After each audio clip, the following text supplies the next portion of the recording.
Welcome back to another episode of Eerie Excursions, the podcast that takes the road less travelled and a left turn into the shadows with me, Amy, a history nerd who loves a good ghost story. Now, I'm no expert, so along our eerie adventure, we'll meet local guides who know all about the spooky legends lurking in their back garden. And watch out, because we might just be down the road from where you are right now. For today's trip, we're in the heart of England, the Midlands, in Nottingham. But here, nobody sees ghosts. First of all, some people will talk about a kind of sickly sweet stench of putrefaction. So they're actually smelling somehow, which is what we call clairolfactants, clear scenting, if you will. The smell of the corpses rotting. Some people will claim that they could hear strangled cries and choking and stuff like that. And that's basically people being able to hear what's been going on. You ready to delve into the darkness?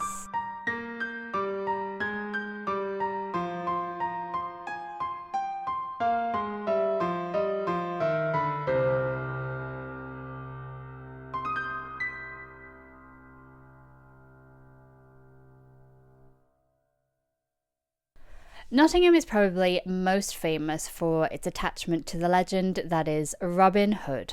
But myths aside, it has been a key place for British history. Charles I raised his standard here to essentially mark the beginning of the English Civil War.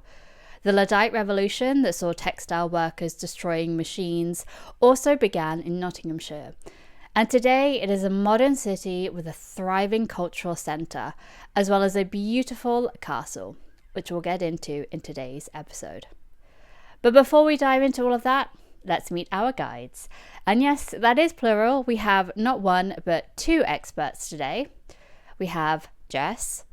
I've worked at the Ghost Walk for 3 years now, just over 3 years. I grew up in Nottingham. I've lived here all my life pretty much. And I just love the history about it. So, I don't know, although I'm not specifically, at the time, I've become more interested, but I wasn't specifically interested in paranormal history. I was just generally interested in Nottingham history and its people and its past. And Simon. I'm the owner, or partner owner, of the Nottingham Ghost Walk. I started the Nottingham Ghost Walk, or rather joined it when it first began in 1993. So we've been going, as you can work out from that, over 30 years. I remember us starting on the Easter bank holiday all those years ago, and we had literally hundreds of people turn up. It was so popular, and thankfully that popularity is maintained throughout the years. Just over 10 years ago, the former owners of the Ghost Walk retired, and I inherited it. And along with my business partner Brian, we've been running it ever since. We have, I think, 6 of us do the Ghost Walk now, including Jess, who's here today. And we also are the only Ghost Walk who has a children's Ghost Walk as well. So we cut out the excessive gore and adult content just a little bit. Now, I ask which of the two would be willing to give us the history of Nottingham, and very graciously, Jess nominates Simon.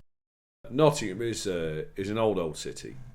It's been here, well, you know, obviously for millennia. Its first recording, really, I suppose, in many ways, will be in the Chronicles of Alfred the Great.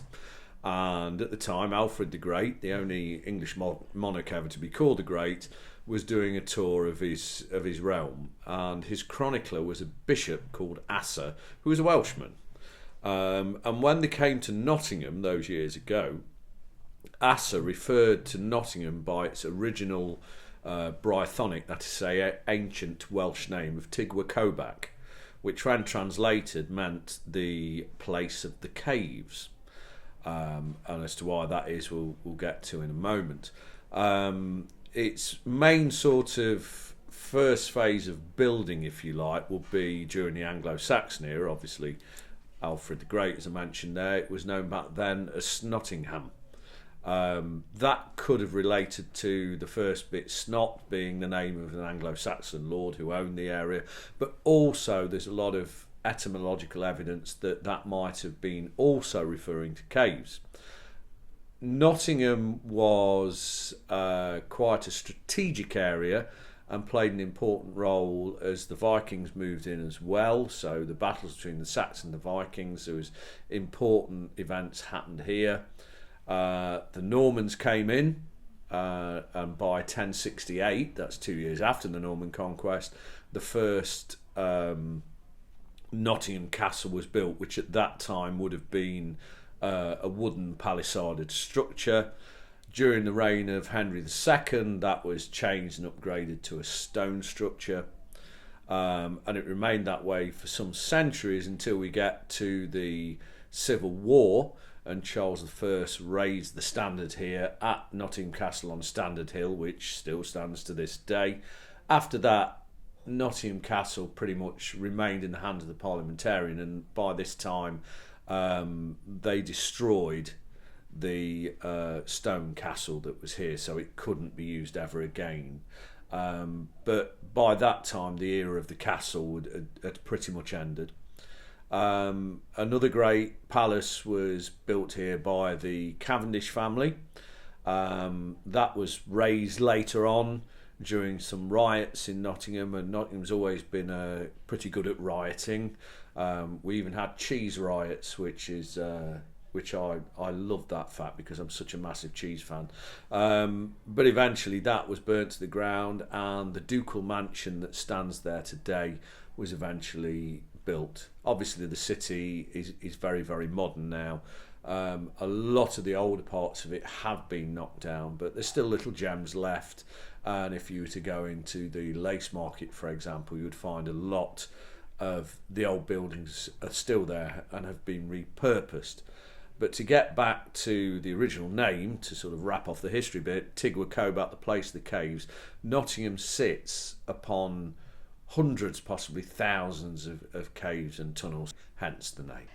We begin today's tour in a British institution, the pub. Specifically in a pub called Ye Olde Trip to Jerusalem. Now it sits and is built into the rock that the castle is built on, and Jess tells me it's one of the city's most iconic and oldest pubs. It's said to date back to 1189.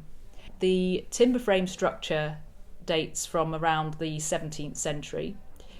It's hard to find definitive bits of history to actually give it an actual date. Some say the cavernous part of it, so the caves in the bar that when you first come in and you go into the bar area, and then you go upstairs into the upper rock lounge. It's always been said, and it's kind of logically makes sense that that's the oldest part of it, and that's possibly the bit that dates back to the times of the castle when the castle was built in 1068. That may well have originally served as its brewery, because it was very common for caves at that time to be used for brewing beer, as brewery caves. The date of 1189, this is going to probably make me a bit unpopular with some of the diehard fans, but 1189 is obviously, well, we know that it was the year of the Crusades, and it's said that Richard the Lionheart drank here with his men just before they were to leave Nottingham and embark out on the Crusades. However, that story was actually told by one of the landlords here, who some say was very instrumental in putting the trip on the map in the early Edwardian era. And we know that was a time for it to be fashionable to sort of tell all these kind of romanticised sort of military escapades and history. And there was a sort of like a renaissance for telling stories like that. And that was George Ward, who was the landlord at the time. He was the landlord from 1896. So basically when you come into the trip, there's a bit of a Hall of Fame board of all the landlords that there's been since, 1790, I believe. And you'll find Yorkie, or George Ward, that was his name, I think 1896 to 1914. And it was he who sprawled the date, 1189, and kind of told the story of King Richard the Lionheart. And that's, I believe, is that when it was actually, because it wasn't always called the Trip to Jerusalem. This pub used to be called the Pilgrim. It did. It was called the Pilgrim, and its licensing The furthest back that the licensing actually goes for this pub is 1790, I believe. And that's not to say it wasn't a pub beforehand necessarily, but that's as far back as the licensing goes. So yeah, but that's when it acquired the name. It was around the Edwardian era that it acquired the name, the Trip to Jerusalem, and that was the name given by the landlord at the time. So that's essentially the story of the trip to Jerusalem in terms of myth and like reality. But I mean, it's because it's in such a historic area, because it's right by the castle, and because it's such a beautiful pub as well, and it's in a place that's absolutely steeped in history. Even if somebody wasn't necessarily sure that it was the oldest pub in Nottingham, you would still want to visit it. And of course, it is heavily haunted. There is no doubt about that. I mean, there's plenty of stories to tell about and anecdotes to tell, and you'd probably just have to ask any bar staff about George Ward himself, who's commonly known as Yorkie. Any bar staff will tell you that strange things happen around the bar area. Not just strange customers and sort of regulars, but things going missing, objects moving of their own accord, strange sounds, things happening after when there's no other customers around and it's locked at night. So there's a lot of activity that goes around the bar area, and it's known that Yorkie was very fond of practical jokes and sort of pranks and things like that. We've also got the pregnancy chair. Mm-hmm. So the pregnancy chair is essentially an ordinary chair by the looks of it. It's a very beautiful chair, and it is said that any lady who of varying ends of the age spectrum, there's been some surprising results from this chair that sits on the chair, is to find themselves with child within the year. So there's been a couple of customers, landladies, all sorts of women that have sat on the chair and had an unexpected old friends. I've actually had a gentleman who I was talking to about this, and he was local and he'd heard of this legend. He and his wife had been trying unsuccessfully to have a child, so he drunkenly sat in it one night and his wife became pregnant within 3 months. So not just women then. Apparently it was some male fertility as well. Yeah. But I always joke, it doesn't necessarily make you better in any capacity, or necessarily make you a better boyfriend or husband. I'm afraid its powers generally just extend to fertility and nothing more complex. Do we know what the chair was used for? No, somebody asked us that once. I think it might be a nursing chair. Yeah, it's very low. Yeah, we believe it could be either a nursing chair or even probably not a birthing chair, because they would look quite different. A birthing chair would tend to have a sort of even a hole in the middle, if you can believe it. But yeah, some sort of nursing chair. Something to do with childbearing, pregnancy, a confinement chair, something like that. So that's sort of our belief. So the galleon is said to be possibly one of the most haunted objects in Nottingham. It is resident in the pub. It is believed to have been resident here for as long back as anyone can remember. You'll find it upstairs, so you have to come into the pub to have a look at it. It is shielded by a glass case for everybody's safety. I'm not entirely sure what would happen if you were to just touch the glass case. We invite everybody to do that and report back if they want to. Tag us in a selfie. Don't tag us in any aftermath that might happen to you though, because that might be grisly. We don't know. Yeah. Anybody who handles it, and the last 3 people that we can definitively say handled it met a mysterious end within a year. Within a year, yes. It's within it. You've got a year. There's a legend that it was left here about 200 years ago or so by a sailor, by a mysterious seafaring man, who actually bequeathed it to the landlord as a method of payment after he'd drunk here one night. And I mean, what a payment, Not just a ship, but a haunted one at that. And it said from that day forth it's been cursed, yeah.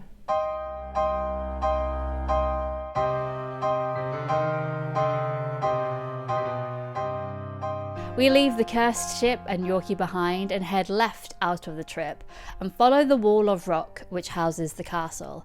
And as we do, Simon turns back to tell us a story of some hanging bodies. Now be warned, this one gets a little bit grisly. One of our first stories that we will tell on the Ghost Walk here is of the hanging princes. And this was during the time of King John. Essentially, King John's rule was very, very turbulent.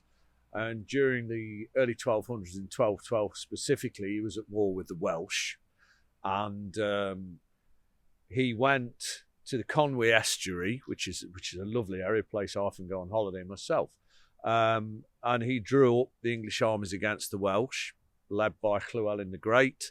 And it was one of the rare battles that John actually won. And as a consequence of that, he enacted hostage taking, which was an old tradition in that he took 28 Welsh princes. Now, these were essentially young boys from about 7 to about 14 years old. They were basically all the firstborn sons of the Welsh lords who had rebelled against him in the Battle of the Conwy Estuary. And the idea with hostage taking back then, first of all, it was as an insurance deal, really. If he had their children, then they wouldn't rebel again for fear of what might happen to them. But also, it would help to forge bonds, if you like. Perhaps, marriages might come out of this, exchanges of land. So having the Welsh nobility's children here, he could sort of perhaps manipulate them into liking him and England a lot more.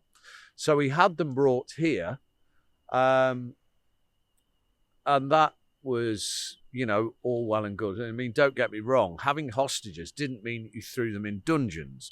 They were just kept in the castle under house arrest, perhaps. They were well fed, clothed, taught in all the things that they needed to be in the ways of nobility. That could include the martial arts at the time, religion, all those kind of things. So life wasn't bad for them. You weren't exactly a prisoner in a dungeon.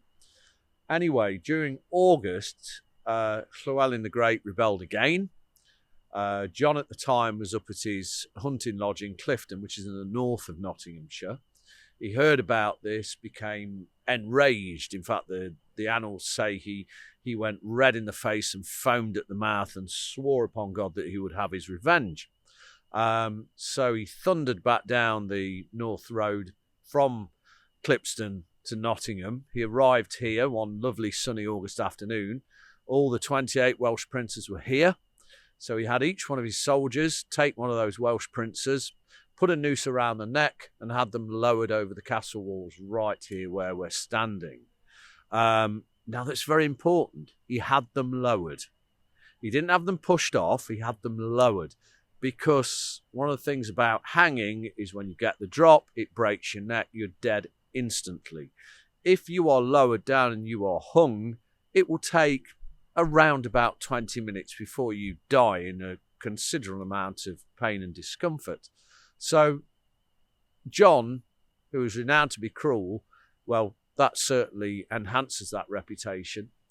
He had them hung, and then when they were all dead, he gave the order for them to be left to hang, so that anybody passing by would see them hanging there and see this lesson, this John showing how powerful he was, and essentially what would happen if you were to go against him. And history has it that they hung there for quite a long time, so it would not have been a pleasant sight. Today, when you're walking along here, nobody actually sees this haunting. There are different ways of perceiving hauntings, and it depends on your particular psychic ability, if you will. So somebody who is a clairvoyant, that term comes from French, means clear sight, they see ghosts. But here, nobody sees ghosts. First of all, some people will talk about a kind of sickly sweet stench of putrefaction. So they're actually smelling somehow, which is what we call clairolfactants, clear scenting, if you will, the smell of the corpses rotting. Some people will claim that they could hear strangled cries and choking and stuff like that. And that's basically people being able to hear what's been going on. And probably stranger and almost more compelling that some people I've witnessed on the Ghost Walk, before I've even told this story, will be going, oh, I find it hard to breathe. I'm really sort of struggling. I feel constricted. And that is something called clairsentience, where they are actually picking up the feelings, the emotions being given out by the spirits that are here. Moving away from the castle, we head down Castle Gate and stop outside some picturesque Georgian buildings. Now, they may look pretty on the outside, but inside they hold a dark story. Amongst the different kind of ghosts that people can have, one of them is termed a haunted inanimate object. And we've had two so far. We've had the pregnancy chair and the cursed galleon. Haunted inanimate object, it's, as its name would suggest, it's just an object, but it seems to be imbued with something, and that can be positive, as in the pregnancy chair, or it can be negative, as in the galleon. You know, one gives life and one takes it away. Now here, we're on 51 Castlegate. This, for many years, this was sort of the Georgian heart of Nottingham. We're on Castle Gate. Gate is, you'll find it in quite a few cities. It's actually an old Viking word that means street. So wherever you see gate as a name rather than road or street or avenue or something like that, it's showing you that we've got Viking heritage here. And of course, we're in the broad grey line of the demarcation of the Danelaw from the Saxon kingdoms, right back for the middle of the first millennium. Now, this terrace of Georgian buildings, in the last 10, 20 years, totally refurbished. It fell into a certain amount of decrepitude. But before that, the old city council had taken over almost all of these buildings down here and created the Museum of Costume and Textiles, because Nottingham is famed for its lace manufacturing, textiles and such like.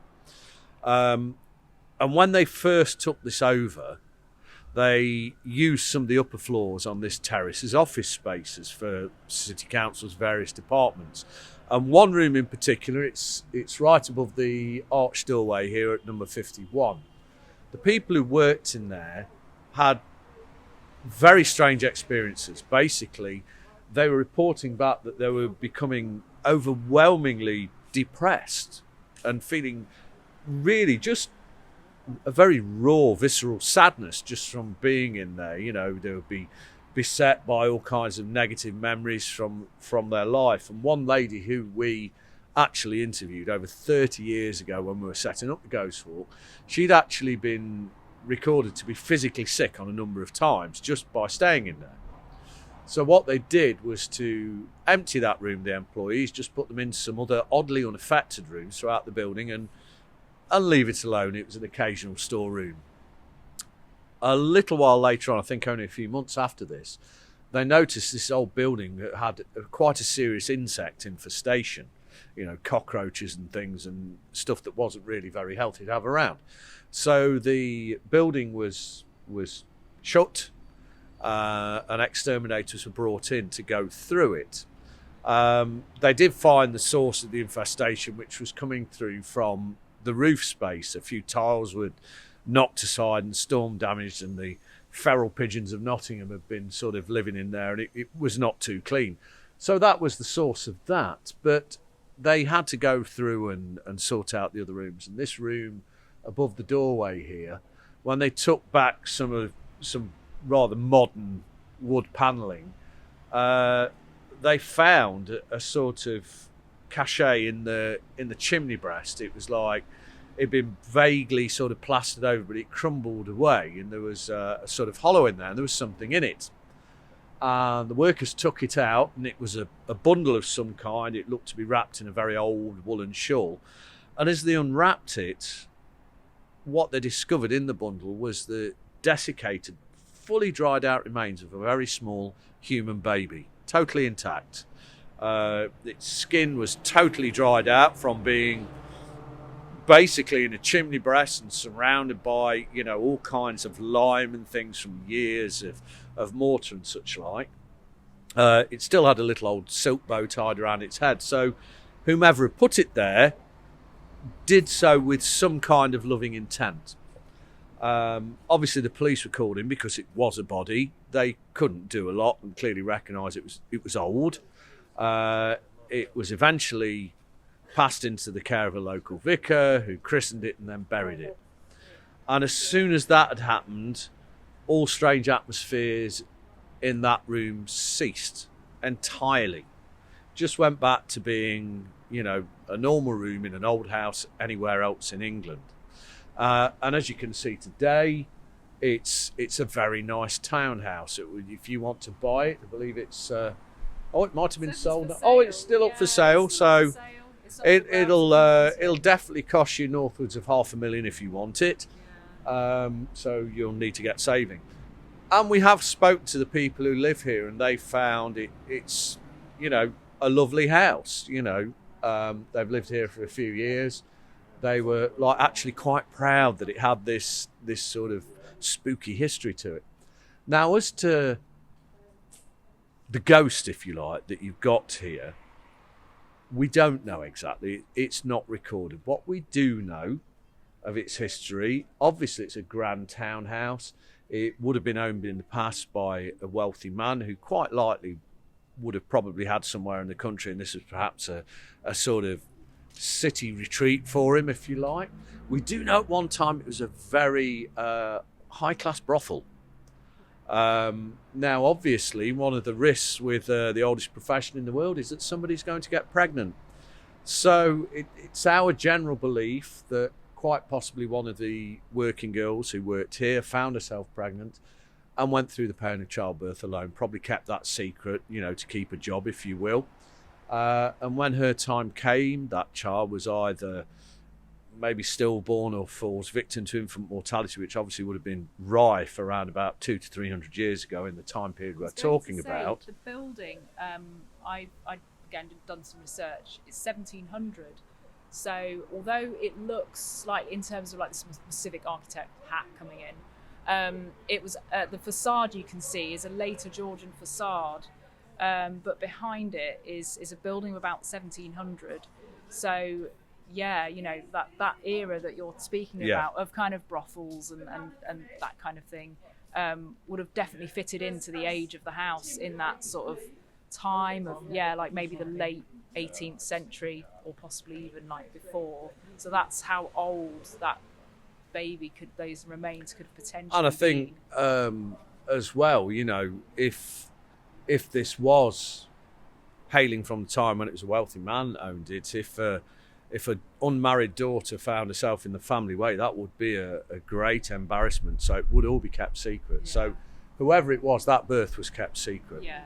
And as I say, whether that child met a natural death or something more nefarious, so we've had a couple of kind of self-proclaimed psychics or mediums come on the walk, and they've suggested that the child, it was done away deliberately. But the point is, what we're left with is an unquiet spirit, one that had its life taken away very, very early on. So, it is believed that when you die and you wake up on the other side as a ghost, you take over very much the same kind of knowledge and experience you had in your life. If you die as an infant, your urges are very, very basic, and we're dealing with very, very raw emotions, the need of an infant, the sadness of a mother who may well have died during childbirth. So it is a mystery. We can't say absolutely with precision who that ghost is, but something was left behind, and with that physical something, a psychic something was left behind, which carried on for, we presume, centuries to go on giving out this sort of negative energy, which was very palpable for some people, until finally the body was discovered and hence the spirit was laid to rest.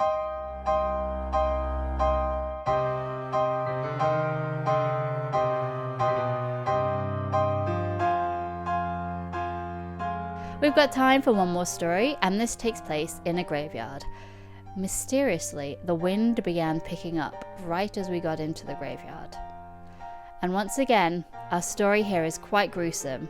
But hey, this podcast is all about the dark side of history. So, I was going to say, this is St Nicholas's churchyard, and that's St Nicholas's church. That's a rebuilt church, built after the English Civil War, because the original church was destroyed during quite a big sort of battle that took place in the original church where they were firing at the castle. So this has been a burial ground since the 12th century and was sort of requisitioned in the medieval era as a mass burial plague pit for all the victims of the bubonic plague that they just couldn't fit anywhere else. So part of this graveyard, and of course part of what later became the Broad Marsh, was essentially a mass plague pit. In the late Georgian era, they laid out a lot of these streets, and it was the labourers, when they were working on this land of what was earlier burial ground, that very, very strange things would happen. They would feel very shifty indeed. They'd feel people pass behind them. At dusk, they would see these grey moving shapes, often in family groups. There'd be several shapes following on from each other they could see in the distance. A very cold, very sort of hostile, sad kind of feeling. They would also report that when they were like digging through the soil, they would feel almost like their tools and their pickaxes or whatever they were working with were almost feeling like they were being sucked into the ground. There was like a downward pressure with a lot of the tools as they worked through the earth. So there was a lot of spooky stuff that went on when they developed this area. And about this time, they unearthed what would quite possibly have been a medieval plague victim, but one that would have been quite wealthy, because they found that they were preserved and encased in a lead coffin. They wanted to prise the coffin open because obviously there might be riches inside, jewellery perhaps that survived. What they didn't take into account was the body. Despite it being a lead preserved coffin, the body would have still eventually, the whole point was a lead coffin would have slowed down body, but bodily putrefaction would have eventually occurred. And what you'd have at the bottom essentially would be what would be called coffin gravy, which was this sort of black elixir of sort of all the putrefied ancient flesh. And so they prized it open and with disgust found that mostly that's what it was. There were still relics of clothing on this skeleton. There were way fewer riches than they thought, because they'd have to delve through all this like coffin gravy. But the most interesting thing they found in that coffin would not be riches, or anything exciting. What they discovered when they opened this coffin. Now, if you think of lead, it's a very giving sort of material, so it's quite soft. If you sort of mark it, it will impress quite easily. And they found that on the inside of the lid, there were some very long, dedicated scratch marks down the length of the lid, suggesting that this person may well have been buried, seemingly, possibly in a death-like coma, and later coming to their senses and finding themselves rather fruitlessly buried many feet below the earth. So that was a very interesting find in this churchyard about that era. So probably late Georgian era, early 19th century, these labourers would have made that discovery. Also, a very interesting fact was around this time, all of those bones were dug up from those much earlier burials. And it was very fashionable around this time for buildings to have a very sort of luminous white facade to the sort of Grecian architecture became fashionable. And there was something called bone meal cement that was very, very lucrative, that was very sought after. And the foreman of the work sold these bones on. They were ground down into this fine bone meal cement, and they actually went on to front many of the buildings down in the city centre of Nottingham. So one of which is a cafe now called Public and Plants on Low Pavement Street. So if you were to marvel up at that building and its suspiciously luminous white facade, you are indeed marvelling at thousands of remains of Nottingham's general public, essentially.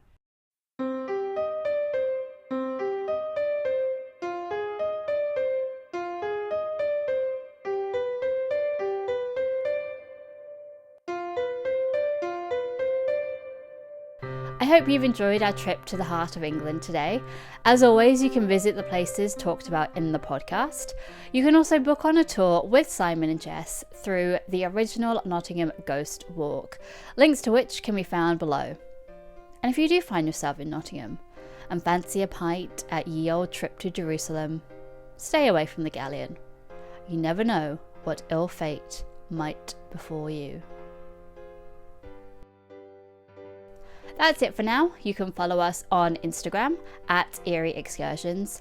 And to be sure you don't miss out on an excursion, subscribe to the YouTube channel below. For our next adventure, we'll be back up north to Whitby. I used to do a bit of running, and one of the things was running up the pier to the lighthouse, turn around and jog back, and then fast up, jog back, which is boring as it sounds, but that's what we do. And one morning I was doing that, and on the way back I saw somebody fall off the cliff just there.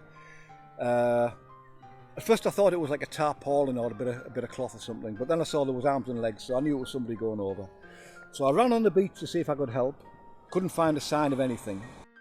See you next time for another venture into the darkness.